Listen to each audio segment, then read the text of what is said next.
Yung mga nausog po, gigil na kay President Bongbong Marcos. Talagang pinopoliticize nila yung issue dito kay Pacquiao. Ito yung post ni Glenn Chong, mga kababayan, ni Atty. Glenn Chong. Yan po, Glenn Chong, 3 hours ago. Marcos is a curse to the nation and a scourge on the people. Marcos must be purged. Sabi po ni Atty. Glenn Chong, isang sumpa daw ang mga kababayan. Isang sumpa daw yung ating Pangulong Bongbong Marcos. Baka namamalikmata lang po kayo. Baka ang iniisip po ninyo na sumpa talaga na siguradong the people of the Philippines will agree. Yung kakampi mo ngayon na si Digong, yun ang totoong sumpa. Imagine, sobra pa sa Typhoon Yolanda yung casualties. Close to 30,000, sabi nga ng iba, more than 30,000 yung namatay. Dahil sa kanyang war on drugs, yun ang totoong sumpa. And a scourge on the people na nagdulot ng great suffering sa ating mga mamamayang Pilipino. Kaya nga may kaso siya sa ICC, never po na akma sa ating Pangulong Bongbong Marcos, yung statement po ninyo, Atty. Glenn Chong. At saka kayo po, imagine pati si First Lady Lisa Marcos, gusto mong sampalin, kababaing tao, at wala kang respeto. Ikaw yung kasumpa-sumpa ang iyong pag-ugali. Kayong mga nausog, ang kasumpa-sumpa in causing trouble in suffering sa ating mga mamamayang Filipino, kayo ang dapat na i-purge. Hindi yung ating Pangulong Bongbong Marcos na tahimik na nagtatrabaho. Kaya sinupalpal mga kababayan ng isang netizen. Sabi ni Herman Estrada, if there is anyone to be purged of society, it should be lunatics like you in Maharlika who serve to no purpose but to create discord. You don't even appreciate the gains of the current Marcos administrations. Gains like allowing lunatics like you to exercise your freedom of speech. But being a lawyer, you must also know that the freedom of speech is not absolute. It has limitations. Be also thankful for the patience of the President on patients like you. If there is anyone who is a curse to society, it is not the President, but people like you who have diarrhea of the mouth. Basag na basag po kay Herman Estrada si Glenn Chong. Sabi nga natin, dapat siguro mga taong ito i-disbar. Isang kahihiyan po sa profesyon ng mga abogado ang tulad po ni Glenn Chong. Iniuugnay lagi nila yung ating Pangulong Bongbong Marcos dito po sa isyong ito. Napakalayo, wala pong interes ang ating Pangulo dyan. Ang kaso ni Kibuloy, nagmula sa private complainants na allegedly inabuso niya. Anong kinalaman dyan ng ating Pangulong Bongbong Marcos? Dati na yung kaso niya sa Amerika. Ang umahabol sa kanya, yung mga sinexually abuse niya, biktima ng human trafficking. Ang layo ng argumento ninyo, pilit ninyong idinidikit sa ating Pangulong Bongbong. Kahit nga itong pag-serve ng warrant of arrest, ang utos po, hindi galing sa Palasyo Malacanang. Ang utos po, galing sa Husgado. Yung Husgado yung naglabas ng warrant of arrest. Sabi po ni DILG Secretary Benhur Abalos, the palace has no hand in the ongoing operation to find Apollo Kibuloy at the Kingdom of Jesus Christ compound in Davao City. He said it is purely a police operation and based on compiled intelligence reports. Yan po yung sabi ni Abalos nung mag-guest speaker siya doon sa 110th founding anniversary of Cotabato Province. Kinakaladkad ninyo yung ating Pangulong Bongbong Marcos. Wala mang kinalaman dyan sa kaso ni Kibuloy. Pati yung issuean ng warrant of arrest, husgado yung naglabas ng warrants. Pilit ninyong pinopolitika. Dinadivert ninyo yung attention kasi ang gusto ninyo, destabilize yung gobyerno, galitin yung mga tao. Hindi man po nagagalit yung tao, natutuwa nga po kasi yung ating mga kapulisan tinutugis yung pugante. O ngayon, yung ating PNP po, kakasuhan daw po yung mga nagpapakalat ng mga maling impormasyon. O tama ito. Yung mga supporters po ni Kibuloy, spreading falsehoods. Kasuhan na po ninyo yung mga vloggers ng nausog. So yung mga taga-SMNI, isama na ninyo si Jason Sa. Sige, pakalat po ng mga false information, mga fake news. Yan o. Marcos alis dyan. Anong kinalaman ng ating Pangulong Bongbong Marcos sa warrant of arrest ni Pacquiao? So sabi dito po, the Philippine National Police Region 11 is considering filing charges against supporters of Apollo Kibuloy for spreading false information. So sabi po ni PNP Region 11 spokesperson Catherine Dilaray, yung mga followers anya ni Kibuloy, sa pamamagitan ng broadcast network na SMNI, nagkukos ng chaos in panic dahil sa pagpapakalat ng mga fake news. They're making it seem like the whole of Davao City will be protesting, but that's not true. It's only the members anya ng KOGC, sabi po ni Dilaray. May napanood nga na ako nga isang vlogger po, ang sabi, pasasabogin na daw yung eskwelahan. I-kuhan po ninyo, i-review ninyo po yung vlogging ng isang nausog vlogger. Nang pinapakalat, nagla-live kanina, biglang lumabas po sa timeline ko. May nag-share yata yung mga supporters kasi siging panawagan niya na lumabas na niya kayo at mag-people power. Pagkatapos sa Cebu daw, mayroong people power ngayong hapon. Pati sa Manila, magmamarcha daw sila. Yun ang pinapakalat po. Nagla-live siya. Ang sabi, yung eskwelahan daw, pasasabugin para sirain daw yung property at hindi na makapasok yung mga estudyante at kontrolin na ng gobyerno, ng mga pulis. Matindi mga kababayan. Huwag kayong nagpapapaniwala mga kababayan dito sa mga nausog vloggers. Para lang po sila sa content. Wala man yang mga training about news gathering and reporting po. Kaya ang mga kwento nila, kwentong marites po. Kasuhan po ninyo, tama itong plano ng Philippine National Police for spreading false information. Nagkukos siya ng trouble, ng chaos, ng panic sa mga residente.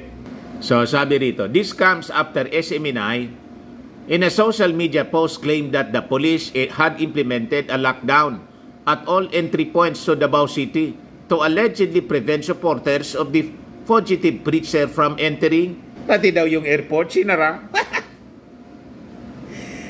Yung manager po ng airport nagpalabas ng information advisory. Hindi niya tuloy-tuloy yung operations ng Davao Airport. May konting traffic niya kasi may mga nagrarally sa malapit sa labas, pero pinalis na mga pulis kasi violations po ng rally permit. Tapos sa kahapon, yung pinapakalat nila, lalo yung unang pagpasok ng mga pulis, sabi ng isang vlogger, 7 na niya yung namatay.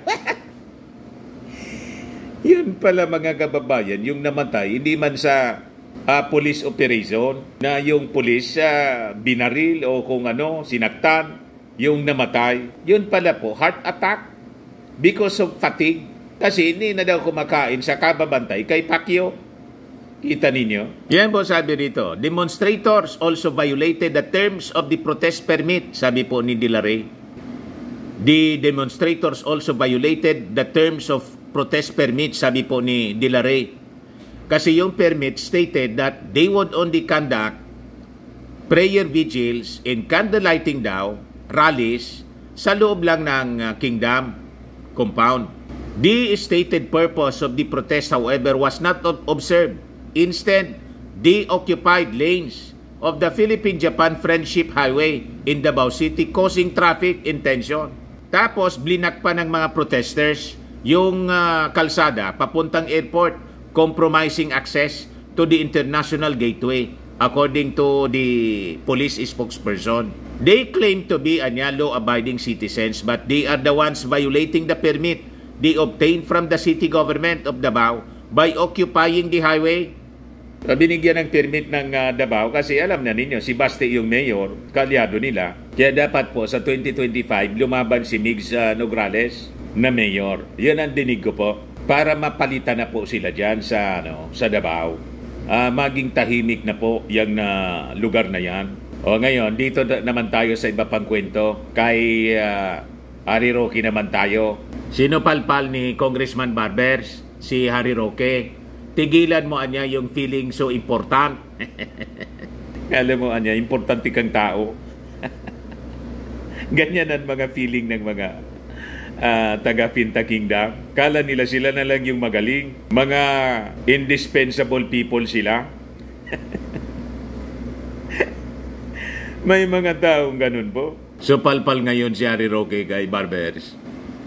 Sabi rito, former presidential spokesperson Harry Roque should refrain from considering himself as a very important political figure that the government would want to censure.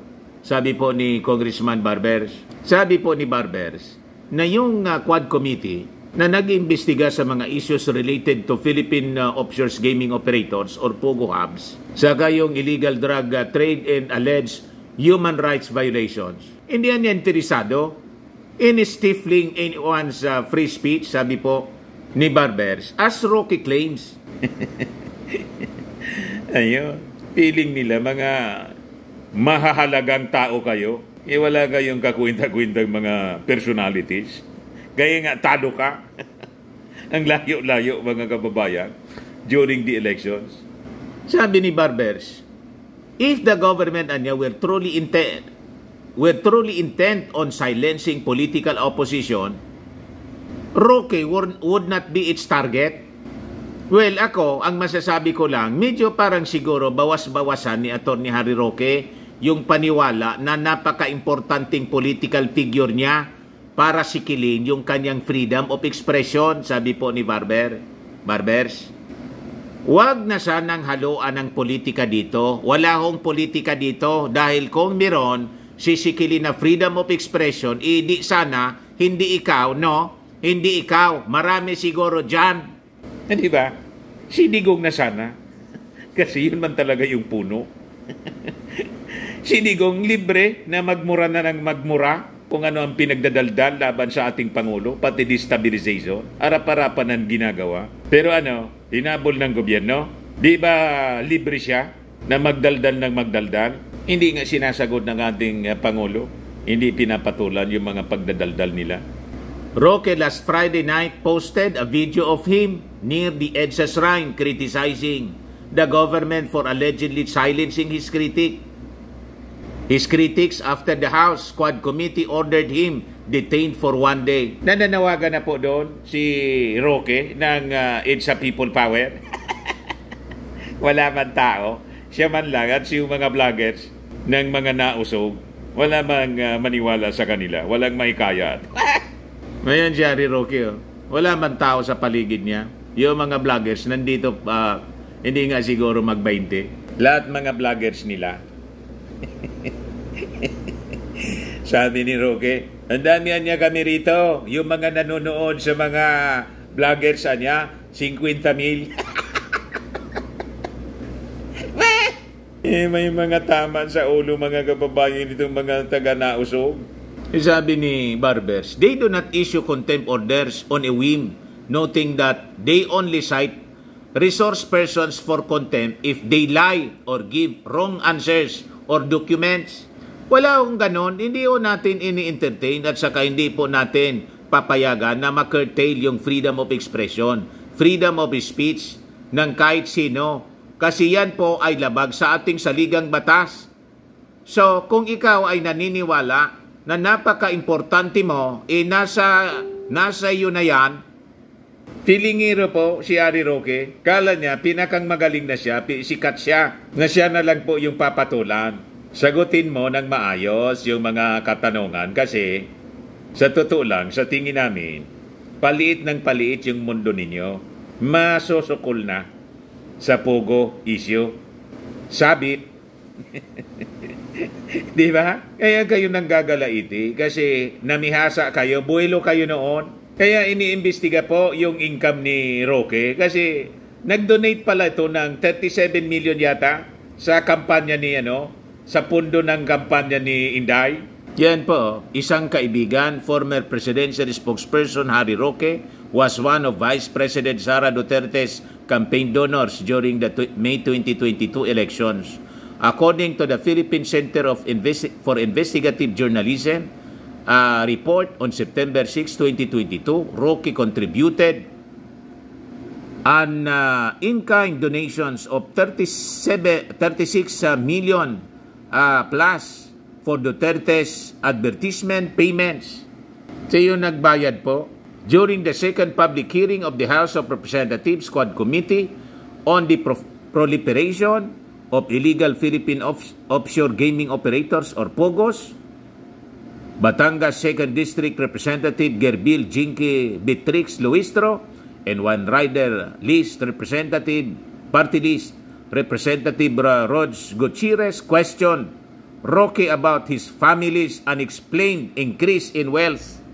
Biglang yuminaman, mga kababayan, isang kaibigan, Roque donated 36 million to Sara's 2022 campaign.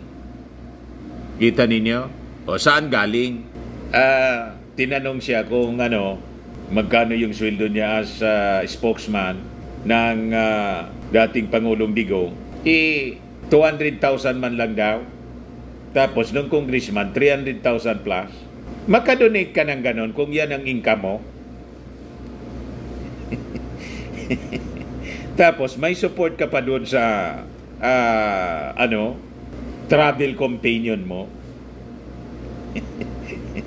Makabili ng mga properties kung saan nagtago yung bahay, nagtago yung mga pinaganap ng batas, pugante. Masusukol na po itong si Harry Roque. Hintay-hintay lang po kayo. Sinupalpal po ni Congressman Ace Barbers. Feeling mo niya, napaka-importante mong tao. Huwag niya kami. Sa mga naghanap ng malinis and spacious fitness gym, pumunta lang po kayo sa aming Colossal Fitness Gym. We also offer Grab Car Rental with our brand new 2023 model ng Toyota Innova. We also accept booking for those who are planning to travel via PAL, Cebu Pacific, and other airline companies, local and international, and bills payment for Meralco bills, PLDT, etc. Ang Colossal Fitness Gym is located at 3rd floor, Security Bank Building, Landco Business Park, Legazpi City, Albay. For inquiries, look for Gilon Maravillas. Contact number 0966-802-0949. Yan ang aming Innova. Lagi na pong matao sa amin. Pati mga foreigners po, mga British tourists po sila. Ito mga taga Denmark. Ito India National. Ito naman yung bagong product naming binibenta online, iGlow Serum. Whitening po siya galing South Korea. Tingnan ninyo epekto sa aking anak na architect entrepreneur.